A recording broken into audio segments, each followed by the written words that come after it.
flop. Well, kind of. Not really, I guess. It's floppy like that. Yeah, it's alright. It's fine. Allah. How do you say that? Is there a pronunciation guide in here? I hope there is. Because I don't know how to say that. Is that car smoking? What is happening? There's like something on the spine of this. It feels like glue. Anyway.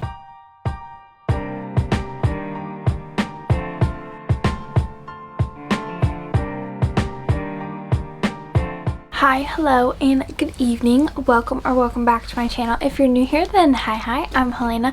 Today we're going to be blindly choosing my September TBR. I have 20 books. I did these a while ago, so I don't remember, to be honest, what's what. So that's good, because otherwise I have a good memory. So I was going to have my mom do it, but I did it so long ago that I totally forgot, so that's a slay. So we're gonna be blindly choosing my September TBR. We do have one book that is already on the TBR for September, and that is The Night in the Moth by Rachel Gillick, because this is my Fable Book Club's pick of the month. So come join us and read The Night in the Moth. I will have that linked down below. I had originally bought this cute little roulette wheel, but it is actually quite smaller than I was thinking it was going to be. Also, there's hair all over it, but it's quite small. So I was going to just spin that, but I think I'm just going to do one of these wheels instead. It's just easier and you're going to be able to see it actually, whereas that you won't really be able to see it because it's so small, but I like the sound of it. Ready? I love the sound of it. Anyway, I thought that was a cute little idea, but honestly, like I said, it's small. I don't know if I'm gonna like it. Maybe next time we'll use it. I don't know. But for today, we're gonna be using this little wheel. I just put 1 through 20 on here and I shuffled them all up. Oh, the back of my case is kind of disgusting. So we're gonna use this. We're gonna get right into the video because I'm literally so excited. And also these wrapping papers are so cute. They're so my vibe. Anyway, okay, we're gonna do our first spin. I'm trying to figure out how to hold this stupid thing. We're gonna do our first spin.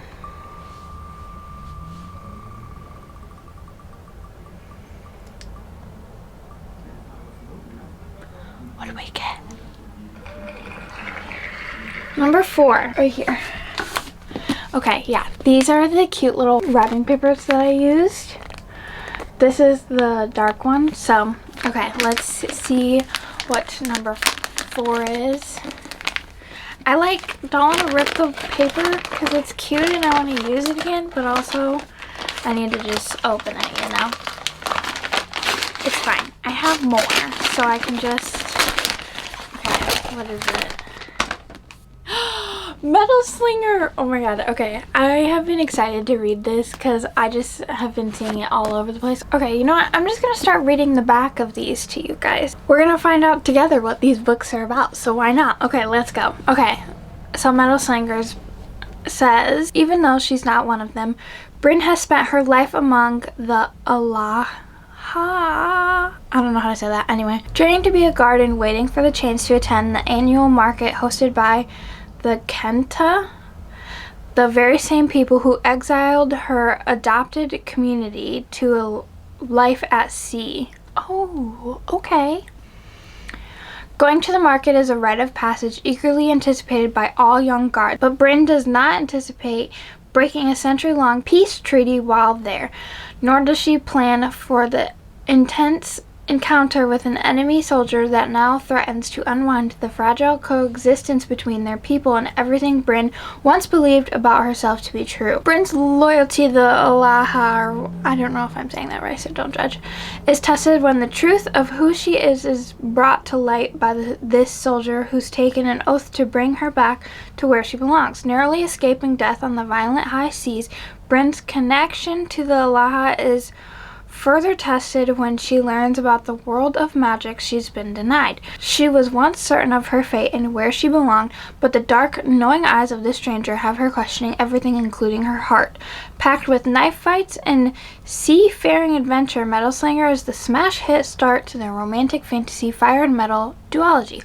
Oh, it's a duology. Okay, that's a slay. I love a duology. That sounds good. It's like sea and magic, which is kind of cool. Book 1, well, book 2, I guess, technically, is Metal Slinger. So I think I'm only going to pick 5 since there was already one on the TBR for our book club pick. So let's do spin number 2. My dog is barking.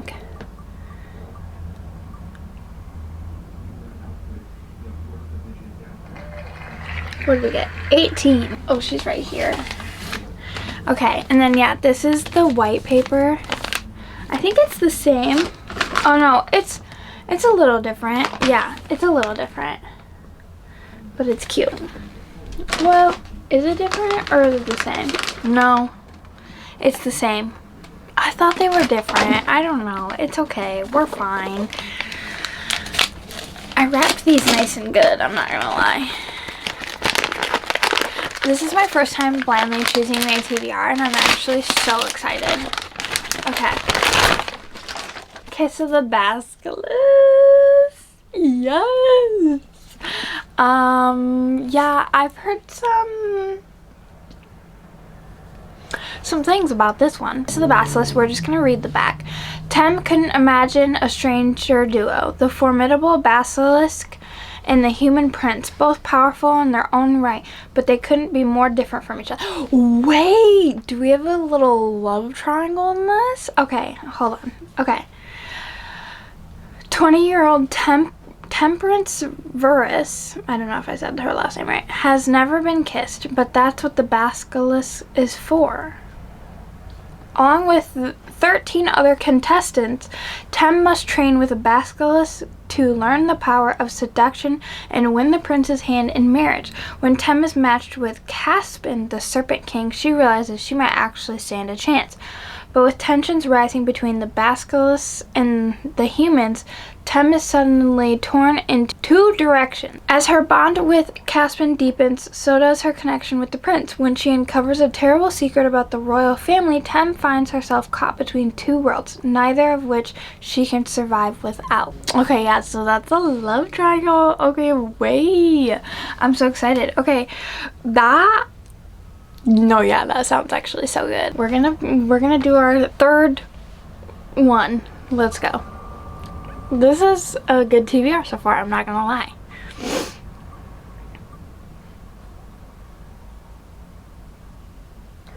Like it takes forever.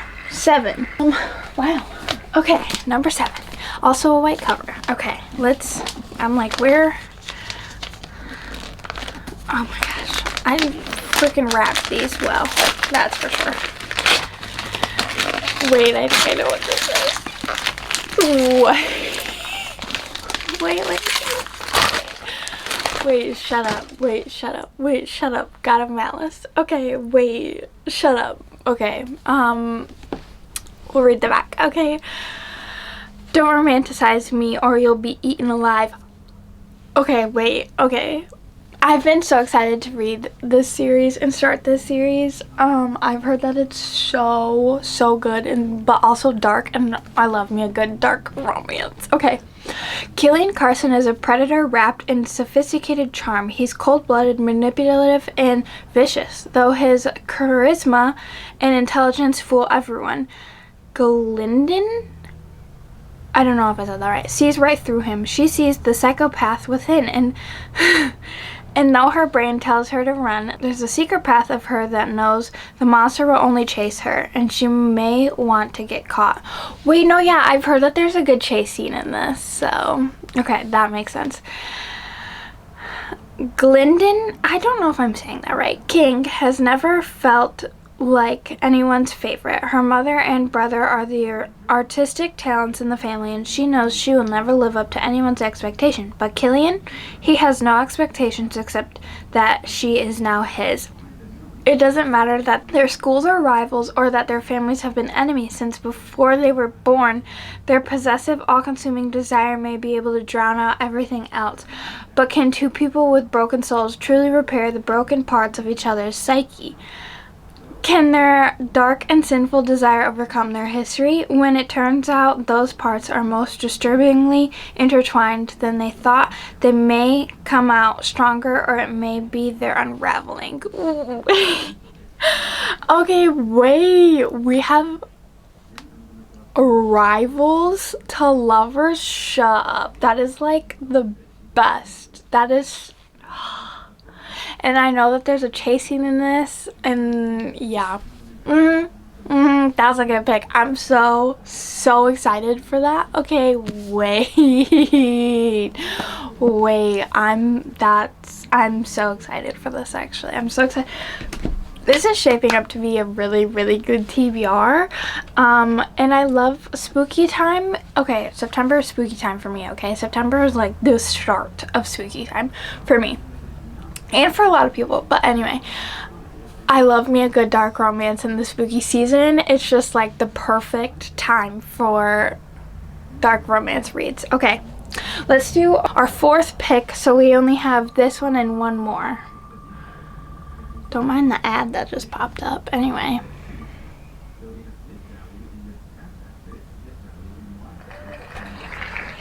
Number 5. Oh, she's kind of a biggie. Can I get her? Oh no, I don't know if I can get this one out. Okay, I think this is a hardback. Yeah, this is a hardback. Okay.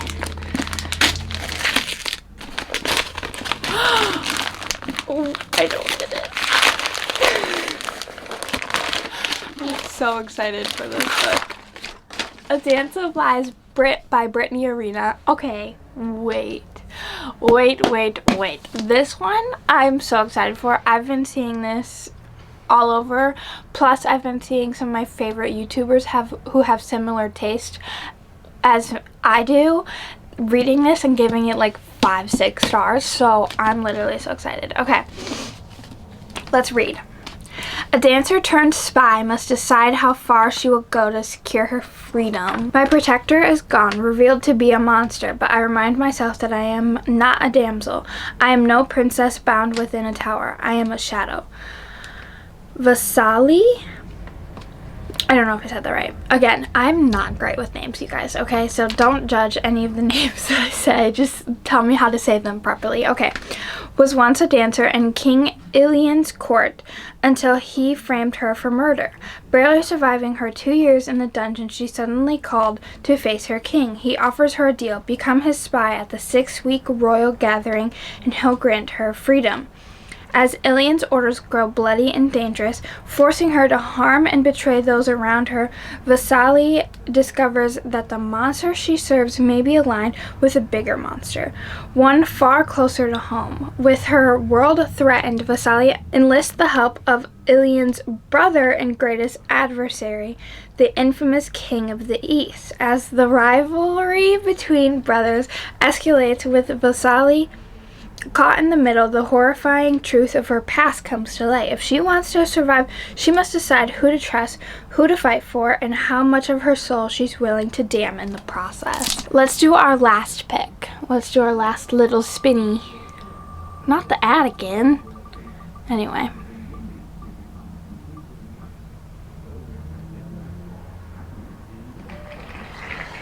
$11. Oh, 11's a thickie. Oh no. Wait. I think I might know what this one is. This might be the Jasad Air, because honestly the Jasad Air was a big one. Nope. It's not the Jasad Air. I know exactly what this is. City of Gods and Monsters. Okay, it's upside down and the paper won't come out. Okay, there we go. City of Gods and Monsters by Kayla Edwards. Okay. I've been wanting to start this, yes, but she's a little intimidating. Also, we already have some decent sized books on our TBR for this month. Death is only the beginning. Lauren Calla has only ever been ordinary, as a human struggling to survive in the city that caters to the needs of vampires, werewolves, witches, and other supernatural creatures. She always assumed her life would remain simple, predictable, and as safe as her world would allow, until she barely escapes abduction at the hands of Dark Slayers, supernatural bounty hunters that possess the Sight, a magical tracking ability that allows them to see a person's aura, and one of her friends is taken in her place. The abductors are demanding a ransom, Lauren's life, in exchange for her friend's safe return. Lauren will do whatever it takes to get her friend back, even if it means accepting help from Darian Castle, the leader of the Seven Devils, the most feared dark slaying circle in the city. Darian specializes in tracking down demons and criminals that are better off dead than alive. So when he takes a job to track down Lauren and finds out she is human and couldn't hurt a fly if her life depended on it, he decides to protect her instead of turn her in for a reward. As much as Lauren doesn't want to admit it, Darian is her best and only chance at finding her friend alive, if she can somehow manage to get along with him and not fall head over heels in love with him in the process, which is far easier said than done. When more women start disappearing and some of them slowly turn up dead, Lauren and Darian's search for answers takes them deep into Angel Fiend's corrupt underbelly, where they discover a dark secret that threatens to unravel the world. And when tragedy strikes, Lauren learns that love can make an ordinary person do extraordinary things. Will this be the month that I actually read this? Who knows? Do I want to read this? Yes. It's a chunky book though, and it's terrifying. I'm pretty sure these are on Kindle Unlimited, so I could read it on my Kindle at night and all the things, which is honestly when I do my most reading. Like right now I'm reading Terror at the Gates, and it's not on KU, and I've been reading it kind of slower just because I do tend to read a lot more in bed at night. And I love me a good Kindle read because I have my stand and my little clicker, so I literally just like lay in bed and yeah, click away. We'll try to read this, but we never know. This is what our spinner wheel is looking like. I removed all of the numbers that we hit as we went along, so that's good. And that's another reason why I decided to do the spinner wheel, is because you can remove the numbers as we go. And yeah, so I'll have to readjust the shelf, but that is what we're looking like right now. I don't know if I'll add more or not, or if I'll just try and get rid of this stack and just go off of the stack and not add more. To recap, we have The Night and the Moth by Rachel Gillick as our Fable Book Club pick of the month, so come join us. We got Metal Slinger by Rachel Schneider. I don't know if I said that right, but I feel like that was right. Then we got Kiss of the Basilisk by Lindsay Stroh. God of Malice by Rena Kent. Then we have A Dance of Lies by Brittany Arena. And lastly, we got City of Gods and Monsters by Kayla Edwards. So this is a good TBR, but it's also kind of a big TBR. Like, we got some decent sized books in here. Yeah, so wish me luck for this month. I did read one, maybe two books off of my August TBR. So that's kind of a slay, I'm not gonna lie. So we're getting better, you guys. We're reading more, we're getting better. So we're out of I think spooky time is when I'm truly going to be out of the slump, because spooky time is the best time for reading. So thank you so much for watching, and I will see you guys in my next one. Bye!